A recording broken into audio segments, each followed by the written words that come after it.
क्या कभी आपने सोचा है कि वो महिलाएं जो अपनी पूरी जिंदगी की खुशियां, रिश्ते, नाते और हर सांसारिक सुख को त्याग कर नागा साधु बनने का कठिन फैसला लेती है, उनके जीवन में कैसी कैसी खौफनाक प्रक्रियाएं होती है। ये महिलाएं वो सब कुछ छोड़ देती हैं जिसे हम अपने जीवन का आधार मानते हैं। लेकिन क्या उनका ये त्याग केवल साधारण त्याग होता है?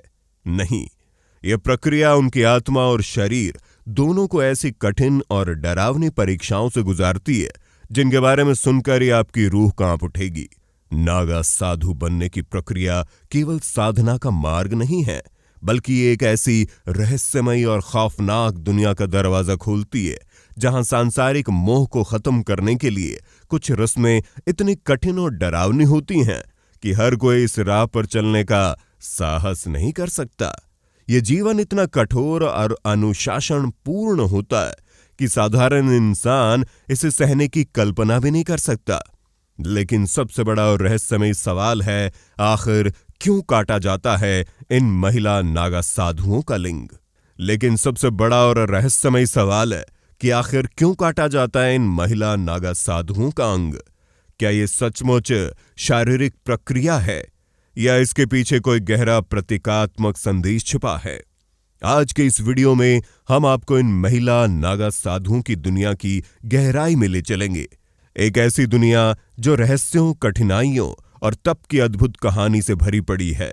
यहाँ की सच्चाई इतनी चौंकाने वाली है कि आपके रोंगटे खड़े हो जाएंगे। तो जुड़े रहिए हमारे साथ, क्योंकि जो सच्चाई आप आज जानने वाले हैं उसे जानने की हिम्मत हर किसी में नहीं होती। ये वीडियो आपको एक रहस्यमयी परंपरा की उन छुपी हुई परतों से रूबरू करवाएगा जिनके बारे में शायद आपने पहले कभी नहीं सुना होगा। नागा साधु बनने की शुरुआत। भारत की साधु परंपरा प्राचीन समय से ही तपस्या, त्याग और अध्यात्म का प्रतीक रही है। इस परंपरा में नागा साधु सबसे अलग और विशेष माने जाते हैं। नागा साधु वे होते हैं जो सांसारिक जीवन के हर पहलू, चाहे वो परिवार हो, धन दौलत हो, रिश्ते नाते हों या कोई अन्य भौतिक सुख सुविधा, को पूरी तरह से त्याग देते हैं। इन साधुओं का जीवन तप और अनुशासन का प्रत्यक्ष उदाहरण है। इन्हें न केवल ब्रह्मचर्य और साधना का पालन करना होता है, बल्कि अपने शरीर और आत्मा पर पूरी तरह से नियंत्रण रखना होता है। लेकिन जब बात महिला नागा साधुओं की आती है तो ये परंपरा और भी कठोर और चुनौतीपूर्ण हो जाती है। महिला नागा साधु बनने का मतलब केवल सांसारिक मोह माया छोड़ना नहीं, बल्कि अपनी आत्मा और मन को उन कठिन और खौफनाक परीक्षाओं के लिए तैयार करना है जो साधारण इंसान के लिए असंभव लगती हैं। ये यात्रा केवल एक साधारण फैसला नहीं, बल्कि जीवन और मृत्यु के बीच एक गहरा संघर्ष है। महिलाओं को पुरुषों की तुलना में न केवल सामाजिक धारणाओं से लड़ना पड़ता है, बल्कि अपने शरीर और मानसिकता को पूरी तरह से बदलना पड़ता है। नागा साधु बनने की इस प्रक्रिया की शुरुआत सांसारिक जीवन के हर बंधन को तोड़ने से होती है। उन्हें अपने परिवार, अपने दोस्तों और यहाँ तक कि अपने पहचान को भी हमेशा के लिए अलविदा कहना पड़ता है। लेकिन यह त्याग केवल बाहरी नहीं होता, असली त्याग तो भीतर से शुरू होता है। अपनी मोह, इच्छाओं और अहंकार को पूरी तरह से समाप्त करना। यह सफर आसान नहीं है दोस्तों।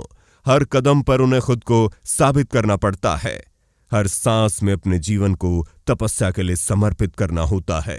महिला नागा साधु बनने की राह इसलिए भी अधिक कठिन है क्योंकि उन्हें न केवल पुरुष नागा साधुओं की तरह तप और ब्रह्मचर्य का पालन करना पड़ता है, बल्कि समाज की उस मानसिकता का भी सामना करना पड़ता है जो अक्सर महिलाओं की स्वतंत्रता और आध्यात्मिकता को लेकर सवाल उठाती है। ये यात्रा केवल भौतिक जीवन से मुक्ति का प्रतीक नहीं, बल्कि एक आंतरिक ऐसी लड़ाई है जहां हर क्षण कठिन और डरावना होता है। यही कारण है कि महिला नागा साधु बनने का फैसला किसी साधारण इंसान के लिए असंभव सा लगता है। तो जब कोई महिला इस कठिन और रहस्यमय यात्रा पर निकलती है तो ये केवल एक आध्यात्मिक कदम नहीं होता, ये एक ऐसा सफर होता है जो उसके पूरे अस्तित्व को बदल देता है। एक ऐसा सफर जहां हर सांस तपस्या, त्याग और आत्मशुद्धि का प्रतीक बन जाती है। नागा साधु बनने की प्रक्रिया की शुरुआत होती है एक ऐसे त्याग से जिसकी कल्पना करना भी किसी आम इंसान के लिए मुश्किल है। ये त्याग केवल भौतिक चीजों का नहीं होता, बल्कि हर उस चीज का होता है जो इंसान को दुनिया से जोड़ती है। सबसे पहला कदम है अपना पूरा सांसारिक जीवन छोड़ देना। सोचिए एक ऐसा जीवन जहां ना परिवार का सहारा हो, ना दोस्तों का साथ और ना ही धन दौलत का कोई मतलब। महिला नागा साधुओं को अपनी हर सांसारिक पहचान से हमेशा के लिए नाता तोड़ना पड़ता है। वो न केवल अपने रिश्ते नाते छोड़ती है, बल्कि वो अपनी पुरानी जिंदगी और उससे जुड़ी हर चीज को त्याग देती है। लेकिन ये त्याग केवल एक शुरुआत भर है। असली परीक्षा तो इसके बाद शुरू होती है। सांसारिक मोह से मुक्त होना सिर्फ बाहरी नहीं होता, ये एक आंतरिक प्रक्रिया है जिसमें खुद की इच्छाओं, आकांक्षाओं और भावनाओं को पूरी तरह से नियंत्रित करना पड़ता है। वो अपने पुराने स्वयं को मिटाकर एक नए जीवन की ओर कदम बढ़ाती है, जो तप और अनुशासन का प्रतीक है। महिला नागा साधु बनने के इस सफर में उन्हें अपने गुरु के सामने अपने मन, शरीर और आत्मा को पूरी तरह से समर्पित करना होता है। गुरु के प्रति यह समर्पण साधारण नहीं है। यह समर्पण इस बात का प्रतीक है कि वो अब अपने जीवन के हर पहलू को अपने गुरु और साधना के आदेश के अनुसार जीने के लिए तैयार है। यह प्रक्रिया उनकी हर सांस को एक परीक्षा बना देती है। सिर्फ सांसारिक मोह को त्यागना काफी नहीं होता, इसके बाद उन्हें उस कठिन और डरावनी प्रक्रिया का सामना करना पड़ता है जिसे हर कोई सहन नहीं कर सकता। यह प्रक्रिया शरीर और आत्मा को तोड़ने और फिर से नया बनाने की होती है। यहां उनका हर फैसला, हर कदम ये साबित करता है कि वो इस साधना के लिए कितनी दृढ़ हैं। ये उनके धैर्य और साहस व आत्मसंयम, आत्मत्याग की चरम सीमा है। सोचिए एक महिला जो अपने परिवार, अपनी पहचान और अपने जीवन के हर पहलू को छोड़ने का साहस करती है। उसे हर दिन ये याद दिलाना पड़ता है कि अब उसका अस्तित्व केवल तप, साधना और त्याग के लिए है। यह न केवल कठिन होता है बल्कि मानसिक और भावनात्मक रूप से डरावना भी है। यही कारण है कि नागा साधु बनने का यह पहला कदम हर किसी के लिए नहीं होता। ये केवल उन्हीं के लिए है जो अपनी आत्मा को सांसारिक बंधनों से पूरी तरह मुक्त करने के लिए तैयार हैं। महिला नागा साधु बनने की राह में सबसे कठिन और खौफनाक चरण है उनकी दीक्षा प्रक्रिया। यह प्रक्रिया इतनी कठोर और चुनौतीपूर्ण होती है कि इसे सुनकर किसी के भी रोंगटे खड़े हो जाएं। दीक्षा का ये चरण न केवल उनके शरीर को परखता है, बल्कि उनकी मानसिक और आत्मिक क्षमता को भी परखना पड़ता है। यह सुनिश्चित करता है कि वो सांसारिक मोह और अपनी आंतरिक कमजोरियों से पूरी तरह मुक्त हो चुकी है। महिला नागा साधुओं को सबसे पहले कड़ी तपस्या करनी पड़ती है। ये तपस्या केवल एक साधना नहीं होती, बल्कि अपने शरीर और आत्मा को पूरी तरह से अनुशासन में बांधने का एक अत्यधिक कठिन मार्ग है। उनका हर दिन तप, ध्यान और मंत्र जप में डूबा रहता है। साधना के इस दौरान उन्हें न तो शारीरिक आराम मिलता है, ना कोई मानसिक राहत। कल्पना कीजिए एक ऐसा जीवन जहां हर क्षण तपस्या में गुजरे और हर सांस अपने मन और शरीर को नियंत्रित करने के संघर्ष में लगे। ये प्रक्रिया उन्हें अपनी हर कमजोरी से लड़ने और उसे खत्म करने के लिए मजबूर बनाती है। इस कठिन दीक्षा प्रक्रिया में उन्हें अपने शरीर और आत्मा पर पूरी तरह से नियंत्रण करना होता है। इसका मतलब है कि वे अपने हर शारीरिक इच्छा, दर्द और थकावट को झेलते हुए भी उसे अपने पर हावी नहीं होने देती। ना तो उन्हें किसी प्रकार की शारीरिक सुविधा की अनुमति होती है और ना ही भावनात्मक सहारे की। इस प्रक्रिया का मुख्य उद्देश्य उन्हें इतना मजबूत बनाना है कि वे हर प्रक्रिया की सांसारिक भावना, चाहे वो दुख हो, खुशी हो या मोह हो, उसे पूरी तरह से समाप्त कर सके। सोचिए ऐसे हालात में जीना जहां ना कोई आराम हो, ना कोई सहारा और हर दिन एक नई परीक्षा की तरह हो। यह जीवन उन लोगों के लिए असंभव है जो कमजोर दिल और मन रखते हैं, लेकिन यह कठोर प्रक्रिया ही उन्हें असाधारण बनाती है। यह प्रक्रिया उन्हें इतना मजबूत बना देती है कि वे अपने जीवन की हर सांस को केवल तप और साधना के लिए समर्पित कर देती हैं। ये दीक्षा उन्हें एक नई पहचान देती है, एक ऐसी पहचान जो किसी भी सांसारिक व्यक्ति के लिए समझ पाना मुश्किल है। उनकी साधना और तपस्या का ये मार्ग केवल उन्हें गुरु और उनके आत्मविश्वास का प्रतिबिंब होता है। ये वजह है कि नागा साधु बनने का ये चरण खास तौर पर महिलाओं के लिए इतना कठिन और डरावना माना जाता है। ये केवल बाहरी परीक्षा नहीं, बल्कि उनके भीतर एक नई शक्ति और आत्मा के पुनर्जन्म का प्रतीक है। अंग काटने की परंपरा। अब बात उस रस्म की जो सबसे खौफनाक और रहस्यमयी मानी जाती है, अंग काटने की परंपरा। ये सुनकर ही आपके दिल में एक अजीब सी दहशत पैदा हो सकती है। कल्पना कीजिए, नागा साधु बनने की यात्रा के दौरान एक महिला को ऐसी खतरनाक और दर्दनाक रस्म से गुजरना पड़ता है जिसे अंग काटना कहा जाता है। लेकिन यह सवाल उठता है, क्या सचमुच उनके शरीर का कोई हिस्सा काटा जाता है? और अगर ऐसा है तो वो आखिर क्यों? असल में अंग काटना एक प्रतीकात्मक प्रक्रिया है। इसका उद्देश्य साधारण नहीं, बल्कि गहरे आध्यात्मिक और मानसिक बदलाव से जुड़ा है। यह परंपरा यह दिखाती है कि साधु बनने वाली महिला ने अपने पुराने जीवन, अपनी पहचान और हर सांसारिक मोह को पूरी तरह से त्याग दिया है। यह उनके लिए एक तरह से नया जन्म होता है, जहां उनका शरीर और आत्मा केवल साधना और तपस्या के लिए समर्पित हो जाते हैं। इस परंपरा के तहत कई बार उनके सिर के सभी बाल पूरी तरह से मुंडवा दिए जाते हैं। बाल जो इंसान की पहचान और सुंदरता का प्रतीक माने जाते हैं, उन्हें पूरी तरह से हटा दिया जाता है।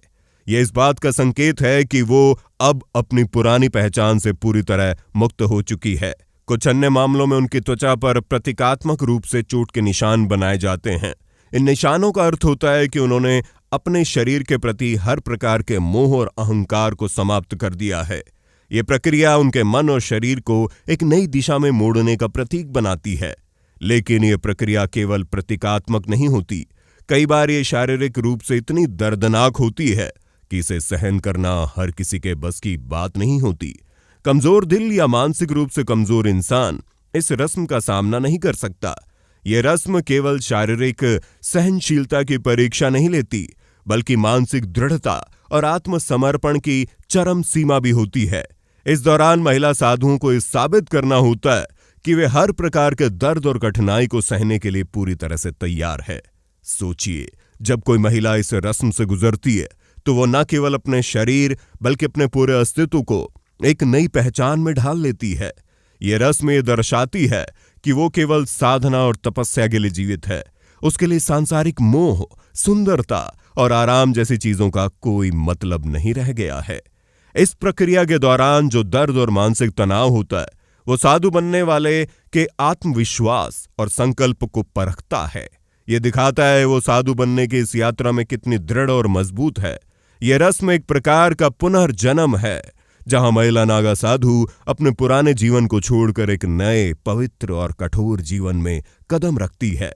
और इसी वजह से अंग काटने की परंपरा केवल एक रस्म नहीं, बल्कि आत्मा की शुद्धि और आध्यात्मिक पुनर्जन्म का सबसे बड़ा प्रतीक बन जाती है। यह प्रक्रिया जितनी डरावनी लगती है, उतनी गहरी और अर्थपूर्ण होती है। लेकिन इसे सहन करना हर किसी के बस की बात नहीं। यही कारण है कि नागा साधु बनने का सफर इतना कठोर और असाधारण माना जाता है। महिला नागा साधु बनने की यात्रा की कठिनाई केवल दीक्षा प्रक्रिया तक सीमित नहीं होती। असली संघर्ष तो दीक्षा के बाद शुरू होता है, जब उन्हें हर दिन अपने जीवन के लिए नई चुनौतियों का सामना करना पड़ता है। दीक्षा लेने के बाद उनका जीवन पूरी तरह से बदल जाता है। साधना और तपस्या उनके जीवन का केंद्र बन जाती है, और सांसारिक दुनिया से पूरी तरह अलग हो जाने के बाद वे एक ऐसी राह पर चल पड़ती हैं जो साधारण इंसान की कल्पना से परे है। महिला नागा साधुओं के लिए सबसे बड़ी चुनौती होती है उनके जीवन की कठोर परिस्थितियां। कड़ाके की ठंड हो या तपती हुई धूप, उन्हें किसी भी परिस्थिति में बिना कपड़ों के रहना पड़ता है।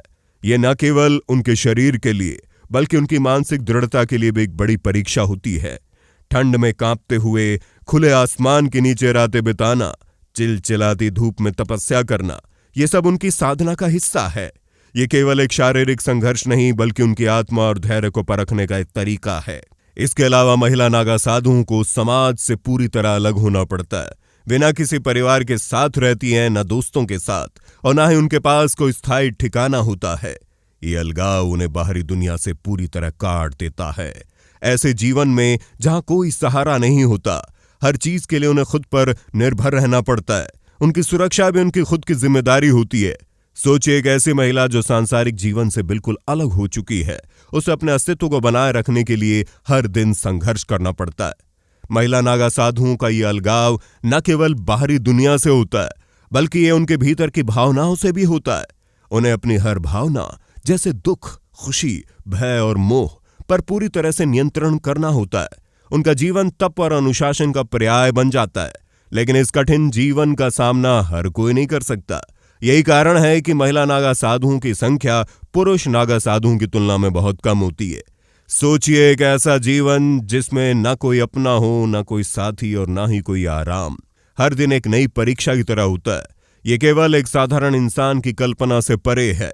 महिला नागा साधु बनना एक ऐसी साधना है जो केवल सबसे मजबूत इच्छा शक्ति और आत्मसमर्पण करने वाले लोग ही कर सकते हैं।